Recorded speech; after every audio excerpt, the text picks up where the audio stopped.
আচ্ছা দিদি, আপনি তো ডাক্তারি প্রফেশনের সাথে যুক্ত, আপনি তো অভয় আন্দোলনের সাথে দীর্ঘ 19 মাস ধরে আপনাকে পথে দেখি। তো অভয়া তো এখনো বিচারহীন এবং সমাজে নির্যাতিতার সংখ্যা দিনকে দিন বেড়ে যাচ্ছে। এর দায়ভার আপনি কাকে দিতে মনে করছেন? কার দায়ভারটা কার? আজ 19 মাস হয়ে গেল অভয়ার যে হত্যাকাণ্ড হয়েছিল এবং জঘন্যভাবে তার উপর অত্যাচার হয়েছিল, সে ব্যাপারে কোনো বিচার এখনো হয়নি।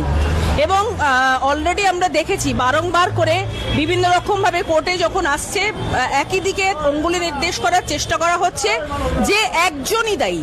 কিন্তু আমরা নিজেদের সাধারণ বুদ্ধি, একটা ক্লাস 1-এর বাচ্চাও যে বুদ্ধিতে বলতে পারে যে এই ভয়ঙ্কর ঘটনা কোনো একজন ঘটিয়ে উঠতে পারে না। আমাদের সম্পূর্ণভাবে এবং তার সাথে সাথে সারা রাজ্য জুড়ে বা সারা দেশ জুড়েও অসংখ্যভাবে নারীদের ওপর অত্যাচার হচ্ছে। সমস্ত মানুষ এখন অত্যাচারিত, নিপীড়িত এবং সবথেকে যেটা বড় কথা, আমাদের এই স্বাধীন রাজ্যে বাক স্বাধীনতা নেই। আমি আজকে যে প্রতিবাদ করব, তার প্রতিবাদ করার আমার অধিকার নেই, তাদের বিরুদ্ধে কোনো কথা বলার অধিকার নেই। এবং তাদেরই দলভুক্ত বিভিন্ন মানুষ বিভিন্ন সময় বলছেন, শাসক দলের দলভুক্ত বিভিন্ন লোক বিভিন্ন সময় বলছেন যে তাদের যে সমস্ত সোশ্যাল মিডিয়া ইত্যাদি কার্যকলাপ নাকি কোনো বিশিষ্ট ব্যক্তিত্ব তারা নিয়ন্ত্রণ করছেন। এই যে আমাদের পরাধীন অবস্থা, তার জন্য তো আমরা মনে করি যে যারা এই মুহূর্তে প্রশাসনের আসনে বসে আছেন, শাসক দল আছেন পশ্চিমবঙ্গে এবং ভারতবর্ষে, সম্পূর্ণভাবে তাদের ওপরই আমরা দায়ভার দিতে চাইছি। কেননা তার কারণ হচ্ছে, এটা আমরা দিতে চাইছি, কোনো ব্যক্তি মানুষ হিসেবে আমি নই, একজন ব্যক্তি মানুষ হিসেবে আপনি নন, সমগ্র দেশবাসী সমগ্র রাজ্যবাসী এটাই মনে করছে।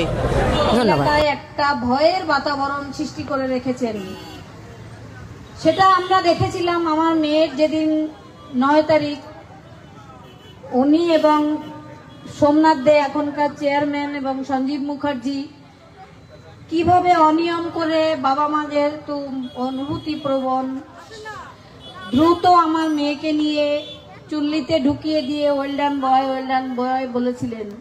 এটাও থ্রেড কালচারেরই একটা অংশ। এবং আমার মেয়ের মৃত্যুর যে আমরা বিচার পাওয়ার, সেটা যাতে আমরা না পাই, তদন্ত তথ্য প্রমাণ লোপাটের, এটাও একটা পার্ট।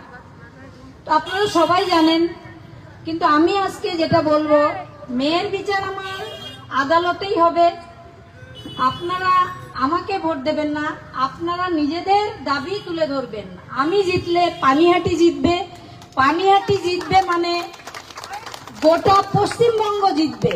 এই পশ্চিমবঙ্গকে উৎখাত করা, পশ্চিমবঙ্গের যে তৃণমূল মন্ত্রী আমাদের মাননীয়া, তিনি যে থ্রেড কালচার চালান, প্রত্যেকটা মেডিকেল কলেজে, শিক্ষা দপ্তরগুলোতে, স্বাস্থ্য দপ্তরগুলোতে সমস্ত থ্রেড কালচার চলে। আর আমার মেয়ের মৃত্যু সেই থ্রেড কালচারের জন্যই হয়েছে, সেই দুর্নীতির জন্যই হয়েছে।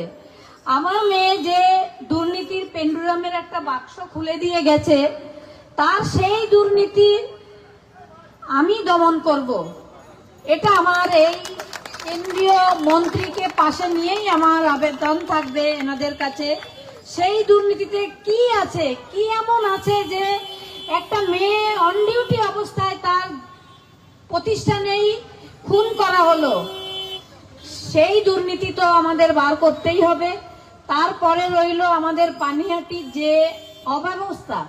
আমি এতটা জল দিয়ে হেঁটে এলাম, এখন কিন্তু বর্ষাকাল নয়, তবুও জল। তার মানে কোনো দিনও ওইখানকার জল বন্ধ হয় না, সব সময় রাস্তায় জল থাকে। মানে ওটাই পানিহাটি, জল দিয়ে হাঁটি আর কি আমরা। তো কেন এটা হবে? কেন ড্রেনেজ ব্যবস্থা ভালো থাকবে না?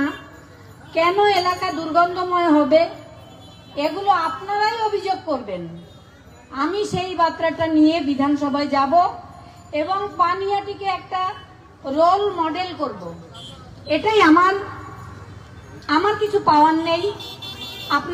আপনারা আমাকে সমর্থন করবেন। আমার দেওয়ার আছে অনেক কিছু আপনাদের দেওয়ার আছে, কিন্তু আমি আমার মেয়েকে হারিয়ে ঘরে আমার কিছুই পাওয়ার নেই, কারণ মেয়ে যা রেখে গেছে তা দিয়ে আমরা বেঁচে থাকতে পারবো। কিন্তু সাধারণ মানুষের এই যে দুর্দশা, তার জন্যই আমার লড়াই। মেয়ের বিচার আদালত থেকে আমি পাবই, কিন্তু আপনারা যা দুর্দশাগ্রস্ত, আপনাদের কথাটা আমি যেন বিধানসভায় পৌঁছাতে পারি, তার জন্য আপনারা আমার হাতটা শক্ত করবেন। আপনাদের ভালোবাসা দিয়ে আপনাদের উপর আমি কৃতজ্ঞ থাকব।